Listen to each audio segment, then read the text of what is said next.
Hello guys, আসসালামু আলাইকুম। সবাই কেমন আছেন? আশা করি সবাই ভালো আছেন। আজকে আমি একটা নতুন বই কিনেছি, তো সেই বইটির নাম হলো পদচা। আমি চাই যে পদচা বই আমার মতো সবাই পড়ুক, তার জন্য আজকে থেকে আমি আপনাদেরকে পদচা সিজন 1 পার্ট 1 করে প্রত্যেকটা পর্ব আপনাদেরকে সুন্দর করে পড়ে শোনাবো।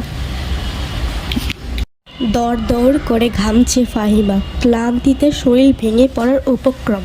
কপালে বিন্দু বিন্দু ঘাম, হাতের তালু দিয়ে মুছে শীর্ণ পায়ে হেঁটে একটা চেয়ার টেনে বসতেই তার হাত থেকে লাঠি পড়ে মেঝেতে মৃদু শব্দ তুলল।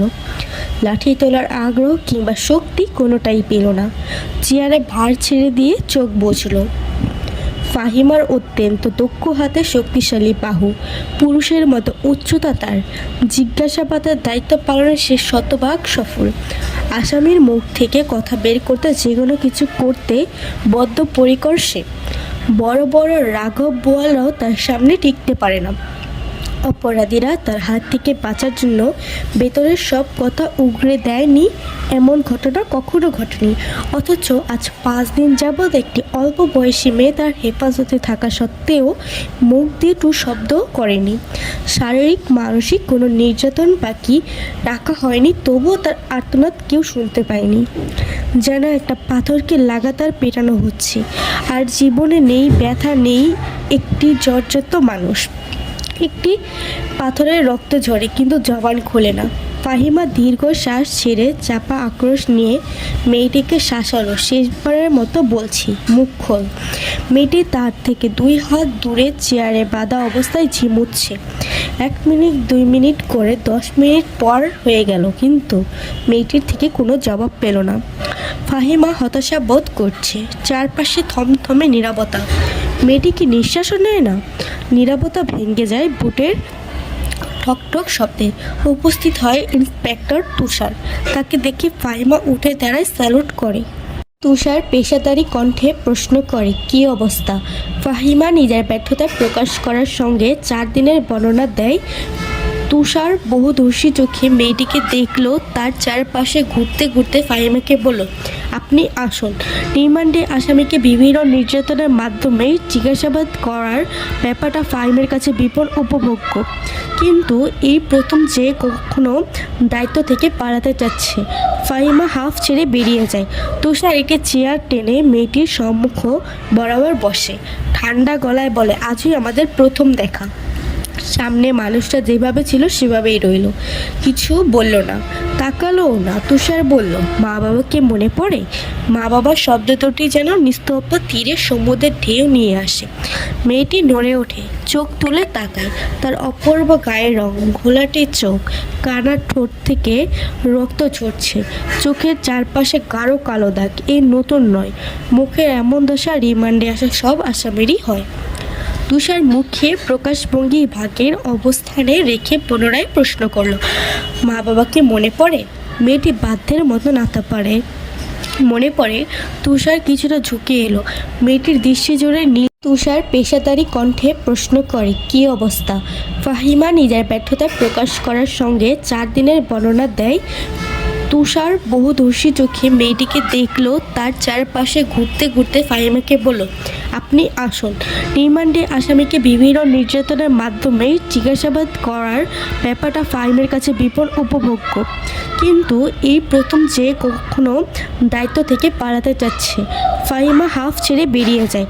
তুষার একে চেয়ার টেনে মেয়েটির সম্মুখ বরাবর বসে। ঠান্ডা গলায় বলে, আজই আমাদের প্রথম দেখা। সামনে মানুষটা যেভাবে ছিল সেভাবেই রইল, কিছু বলল না, তাকালোও না। তুষার বলল, মা বাবাকে মনে পড়ে? মা বাবার শব্দ দুটি যেন নিস্তব্ধ তীরে সমুদ্রের ঢেউ নিয়ে আসে। মেয়েটি নড়ে ওঠে, চোখ তুলে তাকায়।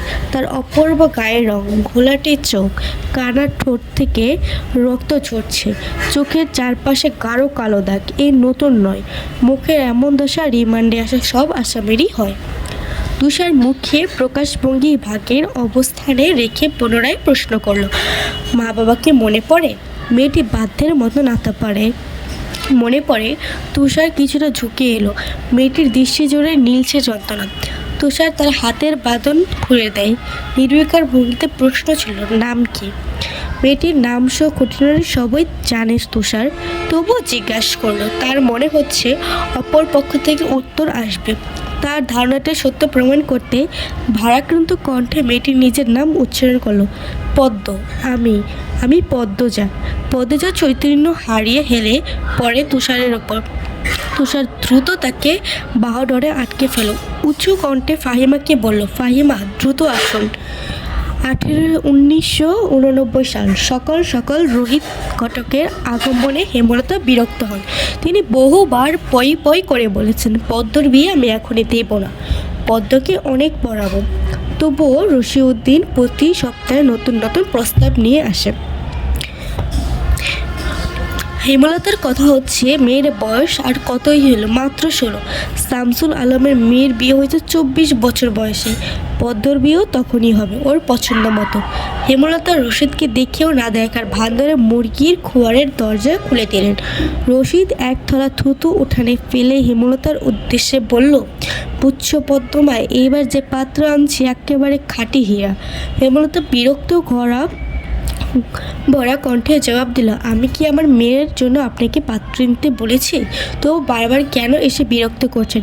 রশিদ উদ্দিন হার মানার লোক নয়। সে হেমলতার বোঝানোর চেষ্টা করলো, যুবতী মায়া গড়রাহন ভালা না, কখন কি হয়ে যায় টের পাইবা না।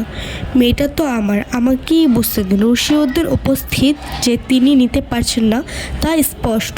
তবুও রশিদ নির্লজ্জের মতো নানা কথায় তাকে প্রবাহিত করার চেষ্টা করলো, কিন্তু সুবিধা করতে পারল না। ব্যর্থ থমথমে মুখ নিয়ে বাড়ি থেকে বেরিয়ে গেল। প্রতিদিন কোনো না কোনো পাত্রপক্ষ এসে হাতে টাকা গুঁজে দিয়ে বলবে, মসজিদের বড় ছেলেটারে চাই। সব পাত্র যদি এই এক মেয়েটাকেই চায়, তাহলে তার কি করার? তাকেও তো পয়সা কামাতে হবে। রশিদ গজগজ করতে করতে আওড়ায়, গ্যারামে কি আর ছেড়ি নাই? এই ছেড়িরেই কেন সবার চোখে পড়তে হইব? কথা শেষ করে সে এক থলা থুতু ফেললো সড়কে। রোদ উঠতে না উঠতেই মেঘে মেঘে ছেয়ে গেছে আকাশ। কিছুক্ষণের মধ্যেই বৃষ্টি হবে। বছরে এই সময় এভাবেই রোদ বৃষ্টির খেলা চলে। বর্ষার একদম স্কুলে যেতে ইচ্ছে করে না পূর্ণার, শুধু মায়ের ভয়ে যেতে হয়। সে মুখ কালো করে স্কুলের জামা পরে পদ্মজাকে ডাকলো, আপা, এই আপা, স্কুলে যাবা না? আপা রে।